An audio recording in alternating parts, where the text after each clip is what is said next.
To the Talkin Tide podcast on the Pigskin Podcast Network. I'm Chase Goodbread, the sports columnist with the Tuscaloosa News, joined by Travis Reier, the longtime senior analyst at BamaOnline.com. The Talkin Tide podcast available to you wherever you get your podcasts, including Apple Podcasts, YouTube, and Facebook Live broadcasts as well, twice weekly during the fall. And of course, if you follow us on Twitter, at Talkin_Tide. That's the handle. You can get quick links to our Sunday night and Wednesday night podcasts on Alabama football throughout the fall. I want to thank Peterbrook Chocolatier of Tuscaloosa, North River Dental Associates, Raycon earbuds, and DraftKings as well. And Travis, we get started recapping Alabama's wild and woolly 49-26 victory on the road over the Arkansas Razorbacks. I'm just back from the Fayetteville trip here in the last couple of hours. I made it back to Tuscaloosa. Lengthy day of Sunday travel with a pretty lengthy layover in Dallas. But tell you what, worth the trip for some exciting football, especially that third quarter. Things got awfully heated there for a bit. And of course, apart from the highlights of the game, Travis, a big storyline coming out of this one is a sprained shoulder for Heisman Trophy winning quarterback Bryce Young. Yeah, you could pick a quarter Saturday and have a potential national college football storyline, right? First quarter, it was Bryce throwing for a gazillion yards, I guess a quarter and some change there in the first quarter. The second quarter, you had Bryce's injury. Jalen Milroe comes into the game. The third quarter, you had Arkansas special teams changing the game significantly there. And then in the fourth quarter, you had Jalen Milroe and probably even more so Jahmyr Gibbs from the Alabama perspective. So pick a quarter Saturday, Chase, and we had plenty to write about, and we're going to have plenty to talk about. Yeah, for sure. Alabama gets up to a massive lead, 28-zip out of the gate. Arkansas then comes back with 23 unanswered points. They beat Alabama 16-zip in the third quarter. And did a little research for something I wrote up here on Sunday. The last time anybody beat Alabama worse than 16 points in a quarter was LSU in 2019. Outscored Alabama in the second quarter of that game 23-6. So that gives you a picture of what a beatdown it was, Travis, in that third stanza. Yeah, and I would have guessed probably Clemson would have been up there maybe in that 2019 national championship game. It capped the 2018 season. That one got a little messy for Alabama in some stretches there. So good stuff. Yeah, LSU came into Tuscaloosa and kind of jumped the tide in that one. As you mentioned, Jalen Milroe came in, and obviously the offense, and Saban admitted this after the game, completely different with him in the game, in more than one way. I got to tell you, though, Travis, for my money, the 77-yard, even though it wasn't a touchdown, that 77-yard run on 3rd and 15 was the play of the game because – given the field position and the momentum and the down and distance at the time and all those things, that completely flipped it, in my opinion. And really now, if one could argue that the two biggest plays of the season to date for Alabama have both been quarterback scrambles. Bryce Young, a 20-yard scramble in Austin to set up a game-winning field goal, and now Jalen Milroe in relief of Young really completely flips the field and flips the game with his breakaway. Yeah, this one it's 3rd and 15. You just had a false start on J.C. Latham, and Arkansas had the right defense called. Or they thought they did. They had the right defense called. I don't know if they had enough people or the right people to sort of deal with a guy like Jalen Milroe once he breaks the pocket, because that's tough of any linebacker to ask that. Bumper Pool just happened to be the poor soul that was sort of confronted with that duty on that play. But it'd be impossible to disagree with you on that.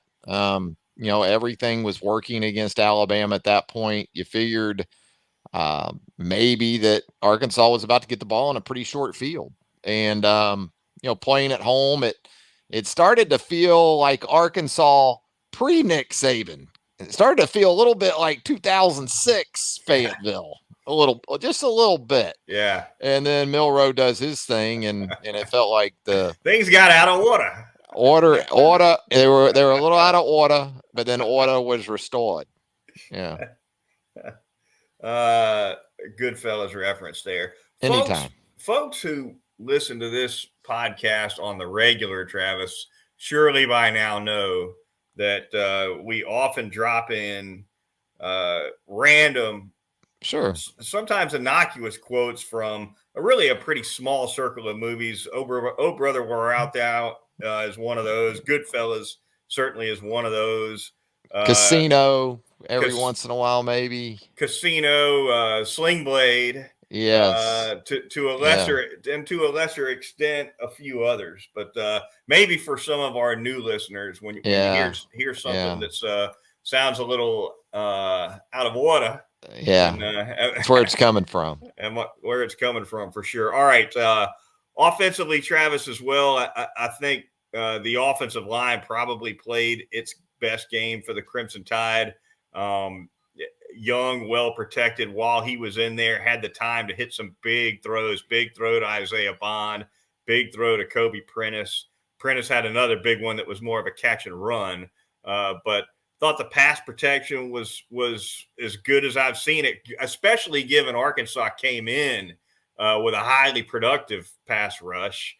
And then in the running game, you look at Jahmyr Gibbs going for 206 on 18.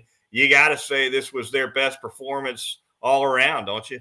Yeah, and you don't have Darian Dalcourt at center, so you plug Seth McLaughlin back in there. And I fully anticipated more of Kendall Randolph in the game, maybe more 12 personnel, because Alabama had to do that a year ago against Arkansas. But 5-man protection at times, they were picking up Arkansas's 5. It wasn't just 5 picking up 4. They were picking up 5 on occasion with 5. And that doesn't get any better than that. I agree. I think since, the end of the 2020 season, for sure, it's as good as we've seen Alabama look in that regard. And, run blocking was okay. They still have some empty carries from time to time. I think Jahmyr Gibbs had 18 carries in the game. 8 of them went for 3 yards or less. But, when you got a home run hitter, you're going to strike out. You're going to hit a few pop-ups. But when he gets a hold of one, when he centers one up, so to speak, you're going to get what you got there in the fourth quarter too.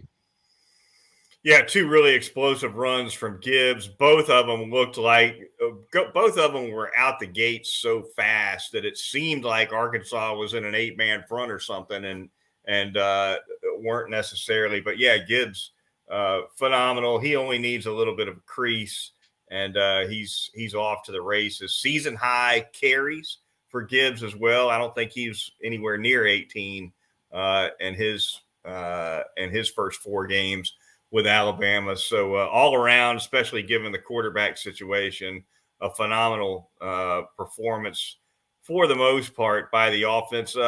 Defensively, Travis, in my opinion, this was Kool-Aid McKinstry's best overall game, maybe of his career. A couple of pass breaks up for him, 6 solo tackles, had a TFL, and punt return wise, no ball security issues, 77 yards on 3 returns. We talked about this last week with JoJo Earl coming back. Would he be able to hang on to that job? And as much as Saban's insisted that it's Earl's job, and he's made that point more than once since Earl's gotten hurt, it looks harder and harder to pull Kool-Aid out of this role. Yeah, I mean, if he's going to have these chunk returns and not just one a game, but multiples, and also, give some credit to that return unit as a whole. I think there's some guys that do a really good job on the outside and sort of helping him get some space initially, and but he certainly has a knack for it, and he has that short space quickness where he's able to make that first guy miss even if he needs to, and can kind of see things open up. And it's almost like with his basketball background, he's like a point guard who can see the floor extremely well, and he's able to set things up. Maybe that plays into it, but He's been tremendous, and you're right. At corner, he was really good. I thought both corners took a big step forward. Terrion Arnold was really good. Kool-Aid had the PI where he got quick snapped a little bit there, I guess, in the fourth quarter. Otherwise, he was tremendous. Had the tackle for loss that you mentioned in the quick game very early. I think Arkansas's first possession, and then again, Arnold just really solid on that other side. So they look to be trending very much in a good direction right now at those spots. Maybe for me, Travis, the most interesting thing Nick Saban said in the post game had to do with McKinstry in the secondary playing at the Star. Brian Branch went out of the game with an injury. Malachi Moore got cramps. He goes out, and Saban said, "We ain't got a third star." So they just had to throw Kool-Aid in there. And he said he told Helms and Battle, make sure he knows what he's doing snap to snap. Speaks highly of certainly of McKinstry's athleticism and versatility for sure. But the flip side of that, Travis, is does that not say something about the bottom half of Alabama's depth in the secondary, that the best the guy they trust the most, I guess, as a number 3 star, is an emergency starter who hadn't played there at a lick? Because I promise you that Branch and Malachi Moore aren't the only 2 guys that have practiced at the Star. No. So what is that? That says something 2 ways, doesn't it? Yeah, well, they've got a veteran in Jacquez Robinson that they've worked at the Star in the past. I think we've even seen him there some this season in some games in which Alabama has had in command. But no, that's problematic. And you also saw Devonta Smith come in there in the dime once Branch went out. And as much as was made, and understandably so, with the injury to Bryce, but that was 2 big injuries in the same quarter for Alabama. When you talk about Bryce Young and Brian Branch, that's a lot to overcome. And so, give those guys credit for hanging in there. Malachi had a pass breakup. I think he was coming on a blitz, and it was actually set up. If he doesn't get a hand up on that KJ Jefferson pass, it looked like Arkansas had something working to its sideline there in the second half. So that was a big play that he made. And defensive back play in general, Alabama missed some tackles. I thought one of the big igniters for Arkansas in the comeback was in that drive when they finally got on the board after Alabama went up 28-0. And if we're going to start talking about this defense being elite defenses don't give up what Alabama gave up there at the end of the first half with a 28-0. They don't go to sleep on a 28-0 lead. And Rocket Sanders breaks tackles, like 3 tackle attempts by 3 of Alabama's very best defenders. And from there, they get in the end zone, and there's a little life now at 28-7. But for the most part, I would say a solid performance. Not spectacular, and then penalties kind of crept back into things as the game wore on as well. Yeah, there were some late penalties, especially on the defensive side of the ball, that got under Nick Saban's skin. I think they ended up with 10 penalties total. Rocket Sanders ended up with a C note, 101 yards on 22 carries. He was big in keeping the chain. Arkansas had more first downs than Alabama did by a lot. Let me pull that up really quick. I think Arkansas, Travis, had 26. Yeah, and that was 10 more than Alabama. So Alabama had 17. So yeah, right there in that neighborhood. Move the chains on him for sure. And Sanders is a big dude, man. I know we talk about him in terms of speed, Chase, but he's 225 pounds. There was a 3rd and 14. You'll recall this. Looks like Alabama has KJ Jefferson sacked. He gets the ball out to Rocket Sanders, who proceeds to run through Jordan Battle. Yeah. And convert that. I'm sure you recall that play. So, Alabama's got to be better when we talk about their marquee defenders finishing tackles. But we also got to give some credit to this dude because he's a lot more than just speed. He can play. He's about 225 pounds. Yeah, 6'2", 225. He's going to play in the NFL probably for a while. you know? Bigger than he looks, and Yeah. was extremely effective. Impressive for sure.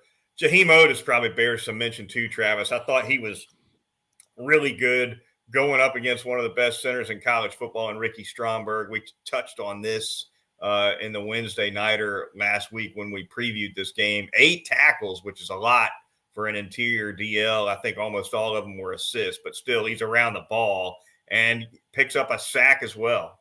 He did. I thought he did some good things, not having Justin Aboigbe changes them a little bit in terms of their rotation, but you saw some of the other guys get an opportunity. Jamil Burrows doesn't show up in the box score, but I thought there were a couple times where he was pretty successful in getting some form of pressure on KJ Jefferson in some passing situations. So, I wouldn't say it was a performance for all time. But if anything, I thought the defensive line in terms of consistency was maybe a little ahead of the second level, the linebacker level. I thought they were pretty close, but I thought it looked like you had a bust on the touchdown run by Arkansas there in the third quarter by AJ Green, the 13-yarder. It looked like maybe Tim Smith was running a pass rush game. Right. And it was a run play, and he just runs right out of the gap. And, Jalen Moody gets ate up by a guard, and it's a walk-in, and you're just not used to seeing that. No, that was unusual for sure. And big play wise for Arkansas, certainly the onside kick was huge. That came between 2 scoring drives. I think that was came between a touchdown and a field goal. The mishandled punt snap for Alabama, setting up a really short field. That crowd was probably never louder all day than it was when Arkansas took over that short field after that punt disaster. Ends up being 23 unanswered points total for Arkansas. Obviously, 7 of them came at the end of the first half, as you noted. But Alabama was able to weather it, Travis. But that was were it not for the first half dominance, the game could have been lost easily in that whole scenario. Yeah, again, it had a sense of some Alabama trips to Fayetteville from a previous era, we'll say. But no, the little things look big in retrospect too. I thought even though they gave up the onside kick, they limited that to a red zone field goal. They forced a couple of red zone field goals, didn't allow Arkansas into the end zone in those situations on a couple of occasions. Third downs, they were better early than they were late. I think it was 1 for 7 Arkansas to start the game. I think they ended up 5 of 16. So they obviously were closer to 50% on thirds from that point forward. So there were still a lot of good things from this Alabama team. It's just more of the things, can they get out of their own way enough to ultimately reach what their potential is? And I think there's still plenty of time for them to do that. It's still week 5. We have to remind ourselves of that. And then as the day wears on, you see some teams like Georgia struggling on the road, at Missouri, and situations like that. And you're reminded that, there's still a lot of football left to go, and this team still has plenty of room to grow. Speaking of getting out of its own way, we got away from talking about the offensive side of the ball without mention of another round of drops for wide receivers, especially in the first half. It was awful. Ja'Cory Brooks got cooled on the sideline for a while. I think after his last drop in the first half, he disappeared for a couple quarters. I think I saw him back in the game there in the fourth, but he definitely did not have a day. And it wasn't just him. And yes, there were a couple of balls that weren't perfectly thrown. I believe one was a little high for Kobe Prentice. I think there was another one that was a little low and behind Trayshawn Holden. But as what they tell you in every receiver room in the country, the receiver coach is saying, if you could get two hands on it, I don't care where it is, you got to come up with it. Yeah, I think there were at a minimum 4 just straight clean drops. Yeah. The kind that you don't explain away. And 2 of them were by Ja'Cory. The extended play where in the first quarter, Bryce just puts it literally in his face mask, Yeah. and it goes off of his head or helmet. And that then, might have been the one where we'd seen the last of him for a while. Well, I think the back shoulder throw in the second quarter while Bryce was still in there. That's right. Against that coverage, you can't throw that ball any better. Yeah. And that one goes off his hands. You mentioned Trayshawn with at least one. And Cam too had one too. You know, the little sort of boot action or getting Jalen out of the pocket a little bit to give him an easy throw. And he kind of put it on Cam's hip maybe a little bit more than you would like, but still. It's just a straight drop. So absolutely, the drops were definitely problematic on Saturday. All right, the Talkin Tide podcast on the Pigskin Podcast Network. We are going to thank a couple of fine sponsors of the program right now. We're going to start out by telling you all about North River Dental Associates, former Alabama linebacker Jack Smalley and his great staff of dental hygienists. They'll get all your dental needs taken care of, your families as well. Porcelain veneers, cosmetic dentistry, laser dentistry, endodontics, dentures, the teeth whitening services. They do it all. Also, Botox and Juvederm treatments to tighten up those facial features. Convenient location right off of Watermelon Road at 1100 Fairfax Park. They're going to get you in and out the door in less than an hour, typically on a routine cleaning. The phone number over there, 752-3506. You can also make an appointment online at northriverdentist.com. It is North River Dental Associates. I'm going to tell you about Peterbrook Chocolatier out there at 1530 McFarland Boulevard North in the Indian Hills section of Tuscaloosa. Of course, you're going to find those hand-dipped strawberries dipped daily, fresh for you at Peterbrook Chocolatier. And, of course, the chocolate-covered popcorn, the signature item there at Peterbrook Chocolatier, the Alabama goodies. We had the at Peterbrook, we had the chocolate dipped bacon last week for Arkansas week. Goodbread. Nice. I don't know what we're going to come up with for A&M. Another home game on the horizon for Alabama. Maybe some Jimbo gelato or something. I don't know what to come up. I'll talk to the chocolate lady about it. But they're going to have all your game day treats right there at Peterbrook Chocolatier, 1530 McFarland Boulevard North. Halloween 4 weeks away, too. Oh, those caramel chocolate dipped apples. Yeah. Nothing says fall like those, right? Outstanding. All right. Also going to tell you a little bit about our corporate sponsor. That would be DraftKings. NFL action in full swing at the DraftKings Sportsbook, the official sports betting partner of the NFL. Big plays, touchdowns, and even bigger wins. New customers now can bet just $5 on any NFL team to win $200 in free bets if they do. Make things sweeter. You can throw down on stepped-up same-game parlays once per game day all season long at the DraftKings Sportsbook. So download the Sportsbook app now. Use promo code TPPN. If you're watching on YouTube, you see it right there on your screen. That's promo code TPPN only at the DraftKings Sportsbook, an official sports betting partner of the NFL. Minimum age and eligibility restrictions apply. And finally, going to tell you all about Raycon earbuds. You can't beat those either. I've had a pair for roughly a month or so now, and they're going in my ears just about every day now. They're just fantastic. The Raycon everyday earbuds have a great look, feel, and sound. Optimized gel tips, perfect in-ear fit. They will not slip out on you. 8 hours of playtime, 32-hour battery life, half the price of other premium audio brands. It's no wonder Raycon's everyday earbuds have more than 50,000 5-star reviews. So go to buyraycon.com today.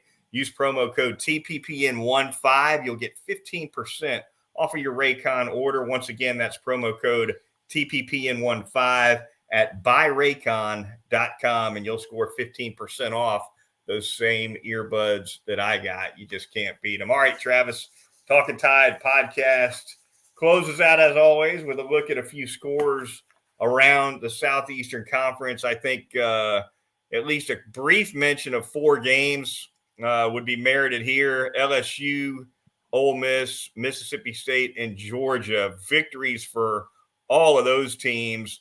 all in tight games except for Mississippi State. They beat TAMU pretty good, 42-24. How about the scare Mizzou put into Georgia, though? Yeah. 26-22. That I did not see coming. But that being said, even when it was 22-12 with about 9 minutes to go in the fourth quarter, I still had no expectation of Missouri hanging on and winning that game. And Georgia did what it needed to do to get the win. I think that Kirby's got plenty of teaching tape at this point, because if his team didn't listen to him after a lackluster performance against a MAC opponent the previous week, I think they'll listen to him after this one.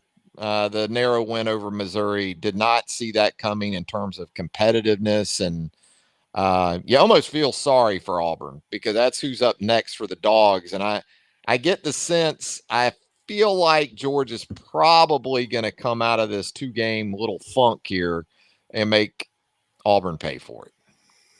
Auburn goes down 21-17. They had a 17-point lead, 17-0 at one point in that game, Travis. They cough it up 4 times in the turnover department.